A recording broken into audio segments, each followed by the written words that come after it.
Quiero comenzar este nuevo año, aunque ya está entrado febrero, pero dado que los lunes pasados y los miércoles pasados estuvimos un tanto obligados a tocar los temas que se tocaron, y regresando ahora a nuestro título original de los grupos de lunes y miércoles que hemos seguido ya durante 3 años, en busca de la mejor versión de mí mismo. He publicitado hoy en el link que les mandé a todos el tema que quiero tratar ampliamente, y que es justamente el arte, la ciencia, la técnica y la virtud de perdonar. Porque este es un escopetazo que puede matar muchos pájaros de un tiro. ¿Esto qué significa? Que muchos de nuestros problemas personales, muchos de nuestros desencuentros familiares, con los padres, los hermanos, los hijos y sobre todo el cónyuge, nacen de que estamos prontos para guardar rencores y lentos para perdonar. Y lo que yo encuentro como particularmente útil, tanto en el plano pragmático, práctico, mundano, psicológico, tejas abajo, como decían nuestros abuelos, tanto como en el plano sobrenatural, tejas arriba, como también decían ellos, considerar y lograr el perdón puede representarnos beneficios enormes, incluso en la propia salud, porque vivir sin rencores, siendo rápidos para perdonar y lentos, muy rápidos para perdonar y muy lentos para guardar rencores, es como realmente vamos a lograr una muchísimo mejor calidad de vida, en todos sentidos. Tanto desde el punto de vista estrictamente en contacto con la naturaleza, desde luego desde el punto de vista de la salud biológica, porque el que perdona no carga toxinas, no carga esas terribles sustancias corporales que se llaman serotoninas y que cuando son debidas a la ira, el miedo, la tristeza, la desesperanza, la desolación, producen incluso cáncer o provocan hasta infartos cardiovasculares. Entonces, tanto desde un punto de vista sobrenatural que nos permite mantener nuestra amistad con Dios y nuestra amistad con los hermanos, entendiendo por la palabra hermano el prójimo, cualquiera que éste sea, para cubrir de golpe y porrazo cualquier relación que tengamos, resulta extremadamente útil, práctico, maravilloso, extraordinario, el ir adquiriendo como uno de nuestros propósitos para este año 2024, el hábito, la virtud de perdonar. Pero, ¿por qué puse antes que la palabra virtud otras 3 palabras? Puse arte, ciencia y técnica, por una razón muy especial. Y es que el hábito de saber perdonar, no el hábito de querer perdonar, porque cualquiera en su momento reflexivo quisiera hacerlo. No, no se trata de querer perdonar, se trata de realmente hacerlo, de realmente querer, saber y poder hacerlo. Y para eso necesitamos revisar algunos conceptos previos que se refieren justamente a esas 3 palabras que están antes de la palabra virtud de perdonar. Entonces, veamos primero el significado de la palabra arte, el arte de perdonar.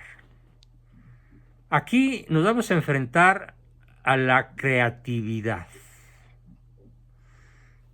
El arte de perdonar lo es porque requiere de nuestra creatividad, requiere de nuestra imaginación, requiere de encontrarle tres pies al gato, por así decirlo. Requiere de abrir puertas donde se nos han cerrado porque el otro es rencoroso o porque yo mismo estoy, como dicen los rancheros, enmuinado o con el niño atravesado. Y entonces estoy atorado en mis relaciones porque no encuentro la manera de salir de ese encontronazo, de esa catástrofe incluso, que es el no saber cómo perdonar. La primera condición es entonces pensar intensamente en cientos o al menos en docenas de posibilidades. El artista, por eso es arte, antes de crear su obra, ¿en dónde la concibe? En la imaginación, en el pensamiento. Y a base de estarle dando vueltas, a base de estarla rumiando, por así decirlo, a base de estarla reflexionando, profundizando, analizando, comparando una posibilidad con otra, es como el artista llega a producir algo maravilloso si es que es un buen artista. Aunque hay que aclarar que ahora estamos atascados de artistas, pero con H. Es de esos que nos hartan con sus figuras al estilo Botero el colombiano, que yo no sé qué, no tiene la culpa él, como dice el dicho, no tiene la culpa el indio, sino el que lo hace compadre.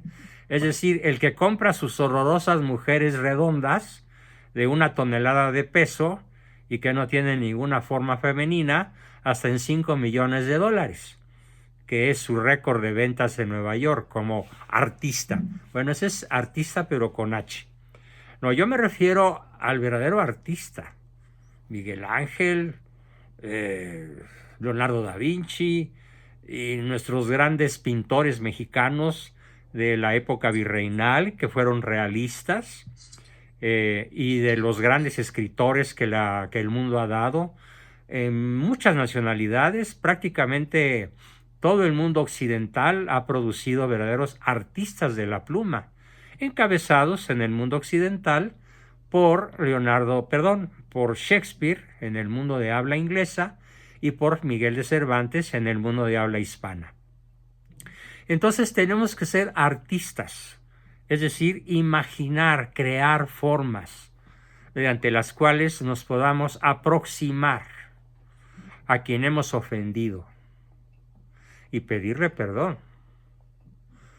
O al revés, perdonar a quien nos ha ofendido porque imaginamos un estatus, una situación en la cual vamos a disfrutar del placer artístico, estético, maravilloso, de ir más ligeros por la vida. En efecto, el que no perdona va muy pesado de equipaje. Es más, hasta siente la carga en los hombros o en la cerviz, ¿sí? O en las espaldas. Por esa razón, Cristo a los judíos les llamaba de dura cerviz, porque el judío que él conoció, el fariseo, el escriba, no perdonaban.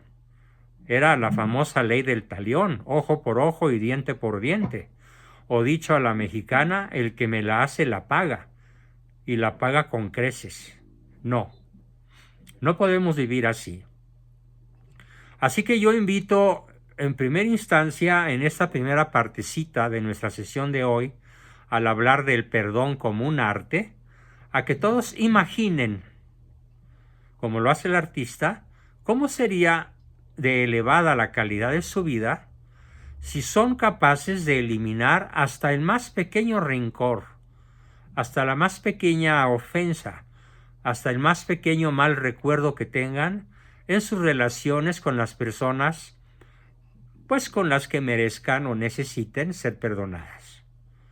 Así que esta primera partecita de 4 que vamos a ver para desarrollar el tema, para hablar después de los 3 niveles en los que se da el perdón, vayan imaginando estéticamente, artísticamente, cómo sería esa existencia en términos de ligereza, calidad, alegría, y por qué no decirlo, felicidad, aunque sea terrestre, en el mismo hecho de perdonar. Eso es el perdón en cuanto a arte. Tenemos enseguida la ciencia. ¿Qué nos va a decir la ciencia del perdón? De cómo perdonar, y esto es un asunto de carácter científico. Una alumna de mi hijo Juan, o alumno, no sé si es hombre o mujer, le preguntaba cómo borrar del cerebro la huella que quedó fija en ella, en esa persona, a raíz de una ofensa. Ya me recordé, sí, es mujer. De una ofensa hecha por su esposo, o de una manera sistemática mediante la cual él la ofende, al grado de que ella llega a sentir una especie de fisura, rajadura o lastimadura, no en el espíritu propiamente, no en el corazón propiamente o en el cuerpo físicamente hablando, sino en la mente. Y todo aquello que la mente registra, ¿qué creen? Lo graba el cerebro. Y lo puede llegar a grabar de tal manera que cause una callosidad cerebral. Y puede esta callosidad llegar a ser incluso una verdadera lesión cerebral. Con el paso del tiempo, y sobre todo si no nos apresuramos a deshacernos de esa huella tóxica, que son las cosas que estamos acumulando y que se van haciendo como una especie de capas superpuestas en la misma zona donde el cerebro está registrando las ofensas. De tal modo que aquí aplica el famoso dicho de llovido sobre mojado. Y otra vez vuelve a llover, y otra vez vuelve a mojar, y otra vez vuelve a llover, y otra vez vuelve a mojar, hasta que se hace una costra invisible a la simple vista, si es que pudiéramos ver el cerebro, pero muy visible al microscopio electrónico. Así se ven las huellas cerebrales cuando son motivadas o causadas por rencor, por odio, por tristeza, por resentimientos, por coraje, por tristeza, por depresión o por cualquier otro factor que desbalancee nuestro equilibrio emocional. Así que toda emoción positiva o negativa deja huella cerebral. ¿Cómo borrar la huella cerebral? Aquí es donde viene la técnica, la ciencia, que nos está diciendo que hay huellas cerebrales allí donde hay ofensas que no hemos podido eliminar, en su mal recuerdo, en la afectación que nos hacen. Bueno, una de las cosas que nos va a decir la ciencia es: compensa esa herida con algo muy agradable, pero ostensiblemente más agradable que lo que fue el desagrado de la ofensa recibida. Aquí juega un papel importantísimo, nos lo dice la ciencia, la musicoterapia. Pero por musicoterapia me voy a referir única y exclusivamente a lo que verdaderamente merece el nombre de música. ¿Sí? No al ruido que ahora contamina toda la atmósfera auditiva del planeta. El reggaetón, el rap, el rock y todos los inventos demoníacos que prácticamente claman al cielo por su fealdad y que muchas veces son himnos a Lucifer, sobre todo cuando son letras a la inversa, como muchas de las canciones de los Beatles, que los especialistas descubrieron que son verdaderos himnos a Satanás, las letras de las canciones de los Beatles. Qué pena decirlo, pero no estoy exagerando, es la verdad. Cuando la música es realmente clásica o semiclásica, por semiclásica vamos a entender la música ligera, como de un Fonsupe, su caballería ligera, sus maravillosas oberturas, o los valses de Strauss, de toda la familia Strauss, o las canciones verdaderamente folclóricas europeas o latinoamericanas o incluso mexicanas, pero bien interpretadas, no por el chuntata de alguna fiesta por ahí donde abunda más el alcohol que la salud, no, sino bien interpretada, artística, estéticamente ejecutada, son capaces de crear una huella compensatoria a las ofensas. Bueno, resulta que se han hecho muchos experimentos con animales en el mundo, en diferentes universidades. Y resulta que las vacas, sí, los bovinos, las vacas son particularmente más susceptibles que los seres humanos a la buena música. Las ubres de las vacas se llenan de leche cuando les ponemos música de Mozart. Y las ubres de las vacas se fruncen cuando les ponemos música rock. O sea, se causa el efecto contrario. Entonces, una muy buena manera de eliminar las huellas negativas que nos dejan los disgustos, los encontronazos, las discusiones, las peleas. Incluso puedo decirlo de manera personal, sin ninguna pena de mi parte.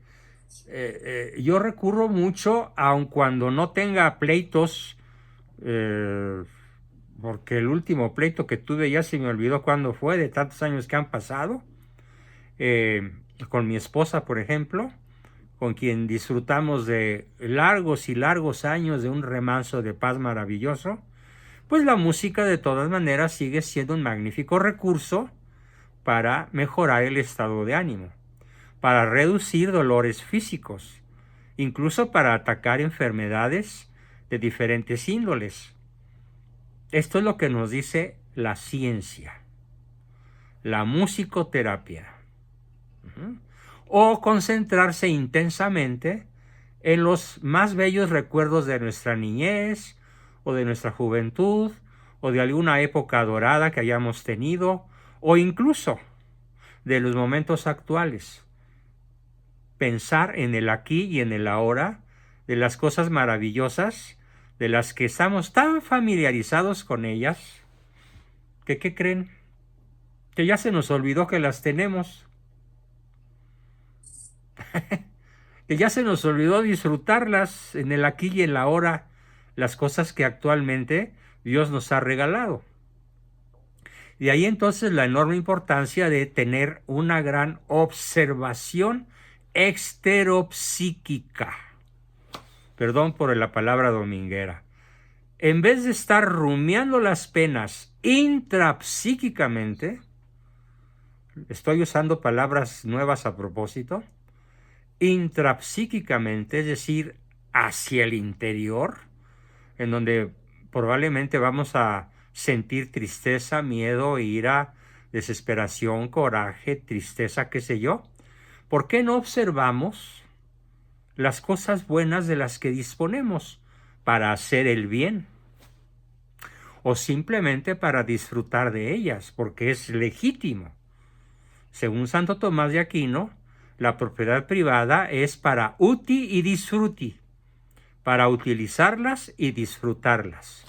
Esas son las dos características de la propiedad privada en la filosofía realista, nada menos que de la Iglesia oficial como doctrina oficial de la Iglesia sobre la propiedad privada y sobre todo a partir de las enseñanzas de Aristóteles en la Edad Antigua, en la Grecia del año 400 al 300 a.C., y en la Edad Moderna a partir de la filosofía de Santo Tomás. Usar y disfrutar de las cosas. Eso, tener la mirada hacia el exterior, la plantita, el arbusto que está creciendo, la mata que acaba de florecer, una tarde que llueve a tierra mojada, las gotas que caen de las hojas de los árboles, cómo reverdeció el pasto, en fin, cuántas cosas que son innumerables que nos rodean. Incluso, aunque vivamos en la zona más agreste, más inhóspita de las grandes ciudades, puede ser que podamos tener acceso a la belleza y a las cosas gratas de la vida. Todo eso compensa, nos dicen los científicos del comportamiento, las heridas que hemos recibido por las ofensas de otros. Y después, cuando ya hemos disfrutado de eso, en el sentido que lo estoy planteando, y nos volvemos a encontrar con esa persona, un par de horas después, un par de días después, o 2 meses después, o incluso años después, el cerebro cambió su pH, por así decirlo. Y entonces somos capaces con muchísima más facilidad de tener acceso al acto de perdonar, en el sentido que lo vamos a plantear en unos minutos más.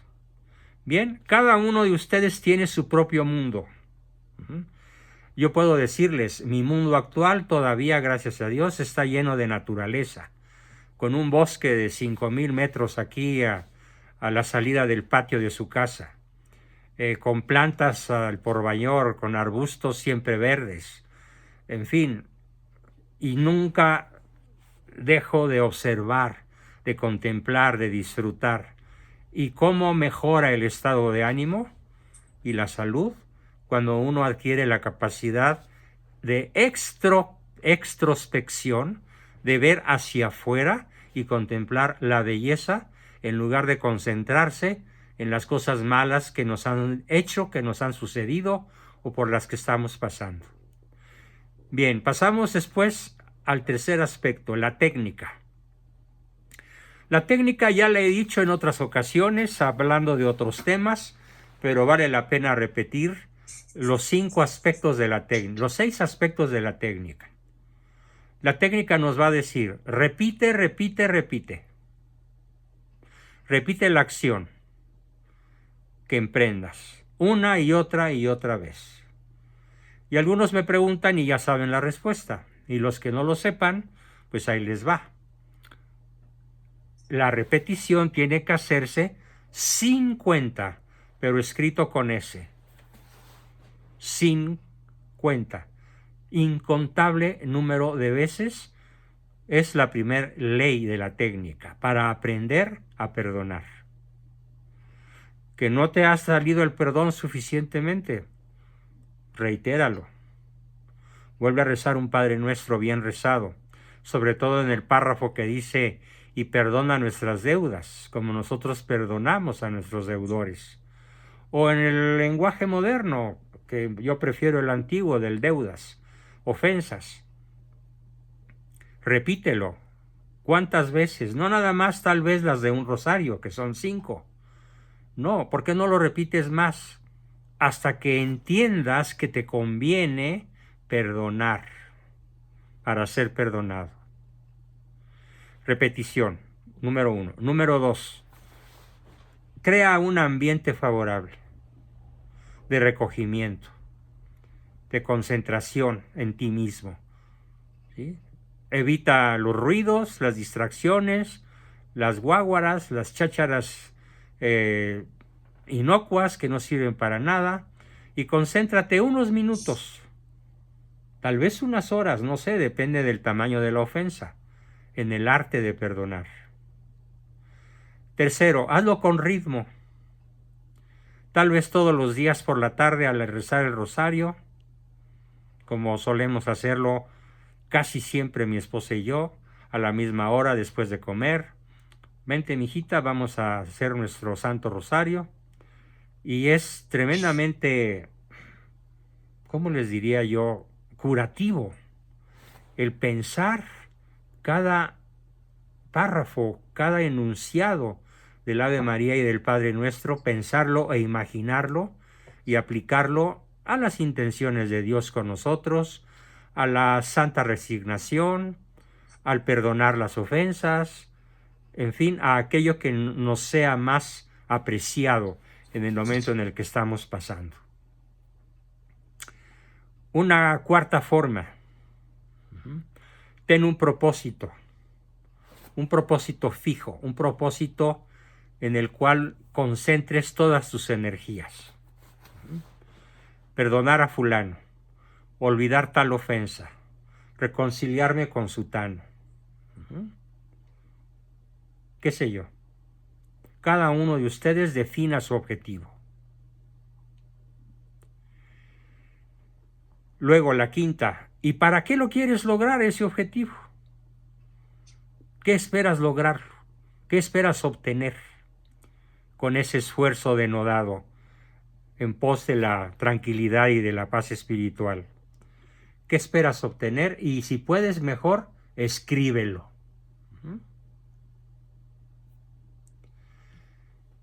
Y finalmente, lo más interesante de todo es, no dejes para mañana lo que puedas hacer hoy. Comienza hoy, al ratito, al terminar la sesión. Antes de medianoche, da tu primer paso. No importa qué tanta furia acumulada tengas. No importa qué tanta tristeza te corroa el alma. No importa qué tan largo, qué tan de larga data, qué tan antiguo sea tu resentimiento, y no importa con quién.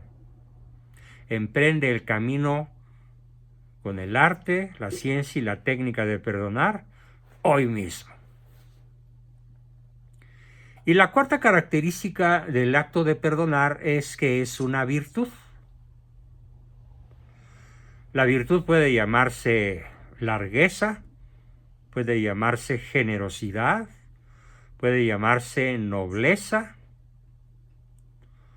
puede llamarse desprendimiento, o todas esas juntas: nobleza, desprendimiento, largueza, generosidad. Y reunámoslas en una sola: la virtud de saber perdonar, de poder perdonar, de querer perdonar. Reúnan los tres verbos: quiero, puedo, debo. Debo perdonar, quiero perdonar, puedo perdonar. Pero esto no se va a lograr sin la técnica. De buenos deseos están llenos los panteones. De buenas intenciones están llenos los panteones, para que rime, ¿no? Y el camino al infierno también, de buenas intenciones y de ninguna o pocas acciones. Hay que hacerlo. ¿Y cómo le hizo Galileo Galilei, aquel sabio que tuvo que enfrentar a unos inquisidores bastante incultos y bastante poco científicos, hasta que la Iglesia tuvo que reconocer, un poco a regañadientes en aquella época, que Galileo tenía razón? Nada más moviéndose. Y pur si muove en italiano. Y sin embargo, se mueve.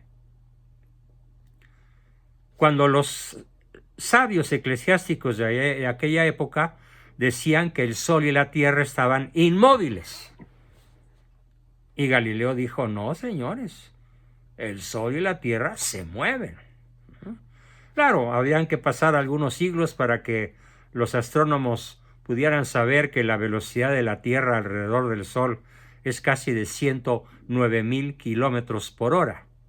O sea, 100 y pico de veces más rápida que un jet. Y sin embargo no lo sentimos. El hecho de que no lo sentamos no quiere decir que no se mueve. Está científicamente demostrado. Entonces hay que moverse. Hay que entrar en acción. No podemos estar nada más con las intenciones. Hay que movernos hacia ellas, hacia los objetivos. Y esto hace la virtud. La virtud está formada por multitud de repeticiones, por multitud de actos que nos forzan, que nos esfuerzan en pos del bien superior. Es muy cómodo muchas veces guardar el rencor y cobrarlas al prójimo a la menor provocación. Sí, hay cierta comodidad, hay que reconocerlo. Los psicólogos de psicología profunda le llamamos a esto ventaja neurótica. ¿Y por qué le llamamos neurótica? Por la sencilla razón de que es autodestructiva. Guardar el rencor es, como lo dice el flyer que les mandé, romper el puente por el que muy probablemente tú tendrás que pasar. Así que más te vale dejar el puente tendido entre tú y tu aparente adversario, sobre todo cuando ese aparente adversario resulta que es tu propia esposa, tu propio marido, tus propios padres, tus propios hijos, tus propios hermanos y a veces hasta tus propios amigos. Bien, para que sea virtud, ya vimos las condiciones y recordemos brevemente la definición de virtud. Veo que hoy tenemos un excelente quórum en el grupo, 69 personas, que bueno, me alegra mucho, y tal vez alguno de ustedes no haya escuchado la definición de virtud. Para el que no la haya escuchado, para el que ya la haya olvidado, o para el que no la tenga muy presente, le voy a recordar la definición de virtud. Virtud es una disposición permanente a obrar el bien, que produce 5 grandes efectos: alegría, rapidez, oportunidad, eficiencia y eficacia en la conquista del bien honesto. Alegría, rapidez, oportunidad, eficacia y eficiencia en la conquista del bien honesto. Esa es la virtud. Por eso es tan valiosa, porque nos hace más eficientes, nos hace más eficaces en la obtención de objetivos, nos hace más rápidos en la obtención de nuestras metas, nos da una enorme alegría, nos hace ir ligeros de equipaje por la vida y nos hace que los problemas se desvanezcan con rapidez. Cuando menos, imagínense cómo es lento el rencoroso, cómo todo en su vida se vuelve lento y atado al pasado, y cómo el que perdona con rapidez es ágil en el obrar, en el pensar, en el decidir, en el aprender, porque no tiene cosa que lo estorbe. Muy bien, esa fue la primera parte de nuestra sesión de hoy y paso a la segunda parte explicativa antes de entrar a nuestra sección de preguntas y respuestas y aportaciones. En la segunda parte vamos a hablar de 3 niveles del perdón. Perdón, me tengo que tomar un juguito de arroz porque desafortunadamente contra todos mis pronósticos no pude vencer la diarrea de manera definitiva y así que tengo que estar sujeto a este rico juguito de arroz. Bien, en la segunda parte vamos a ver que el perdón se puede dar primero en una escala cognoscitiva. Sí, lo perdono, pero no olvido. Sí, te perdono, pero no se me olvida. Sí, te perdono, pero voy a estar muy alerta porque lo más probable es que vuelvas a meter la pata o me vuelvas a ofender. Es el sí pero, el juegazo psicológico del sí pero. ¿Cuántos de nosotros lo jugamos? Y nos pasamos la vida más en estado de alerta en contra del prójimo que en estado de relajación.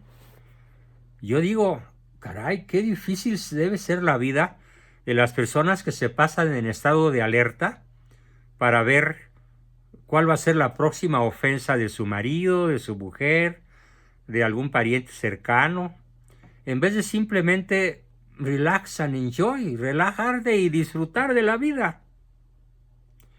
No basta el nivel cognoscitivo. No basta el sí te perdono pero no olvido. No basta. Ese es un primer nivel que yo diría muy primitivo.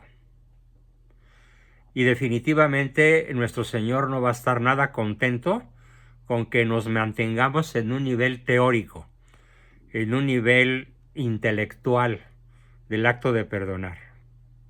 Porque créanme que nuestro Señor clavado en la cruz, después de recibir larguísimas e incontables horas de agonía,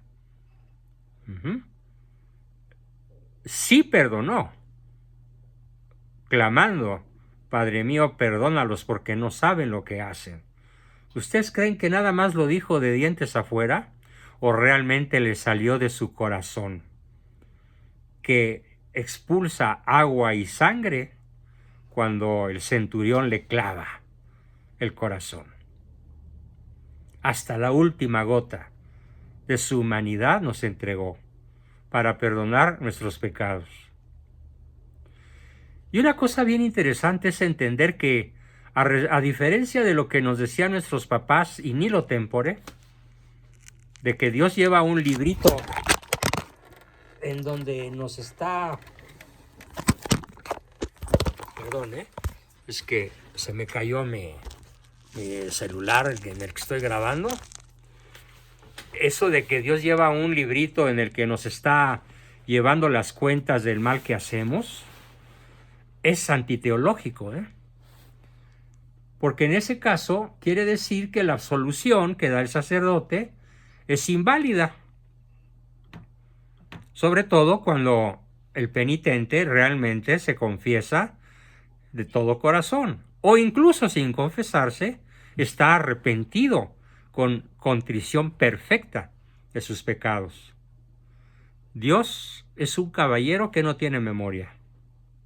Se puede decir que cada arrepentimiento formal y sobre todo cada confesión formal es un borrón y volver a empezar.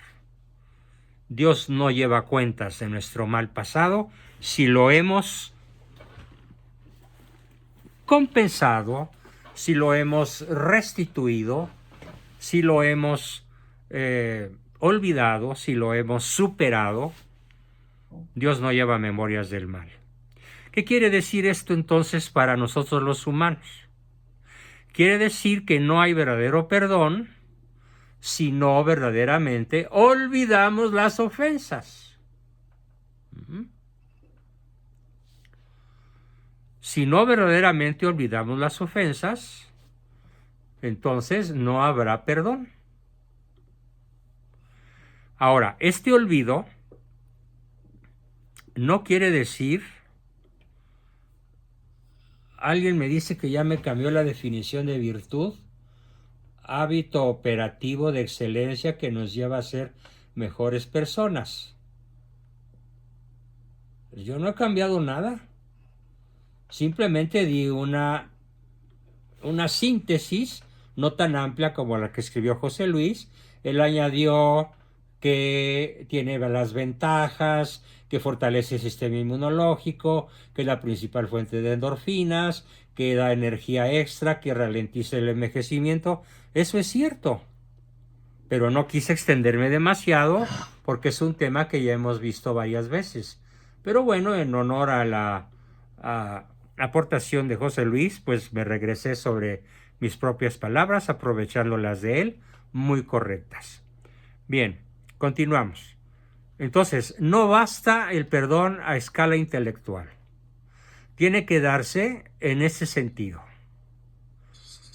Tal vez el hecho en sí, ahí está en la memoria, porque no se nos ha borrado, porque somos seres inteligentes y tenemos conciencia del pasado, del presente, y en cierta forma contemplamos el futuro. Lo que sucede al olvidar es que ya no nos duele. Eso significa olvidar. Ya no nos duele. Pero esto no está sujeto al paso del tiempo. Es decir, no porque pase mucho tiempo vamos a poder olvidar en el sentido que lo planteo, sino que es un acto intencional. Hago todo lo posible a mi alcance para que la ofensa recibida no me duela. Porque hay que recordar aquí, y posiblemente esta va a ser la frase más importante de mis 40 minutos de exposición: el amor no lleva cuentas del mal. El amor no lleva cuentas del mal. A mí se me hace la frase más sublime de la epístola de Pablo a los Corintios, hablando precisamente de la caridad. Porque el amor todo lo puede, porque el amor todo lo perdona, porque el amor no pasa jamás. Por esa razón, el que verdaderamente ama no lleva cuentas del mal.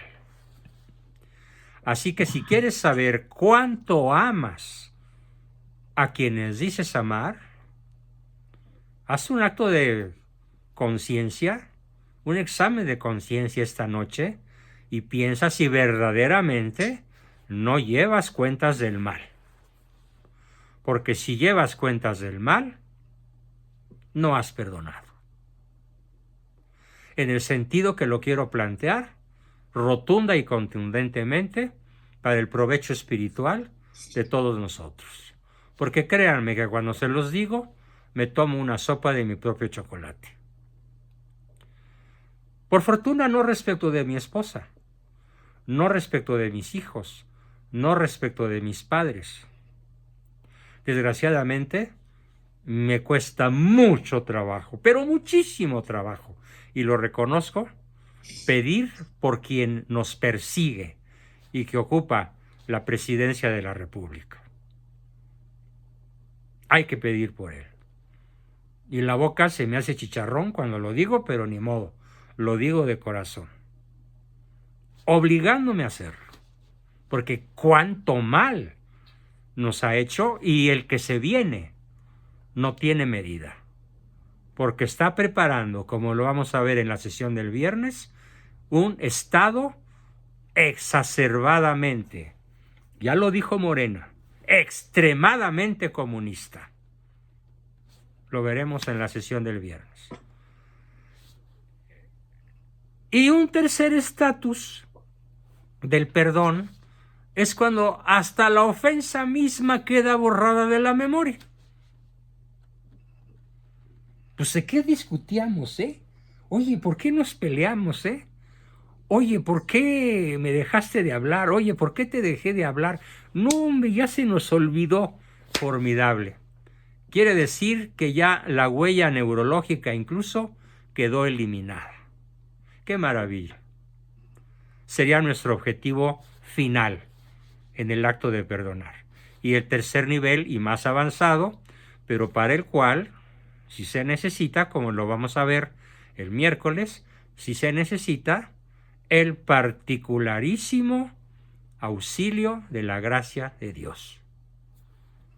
Bien, pues entonces con esto terminamos mi exposición y pasamos a la sección, como siempre, de preguntas, aportaciones, dudas, comentarios. ¿Quién quiere comenzar?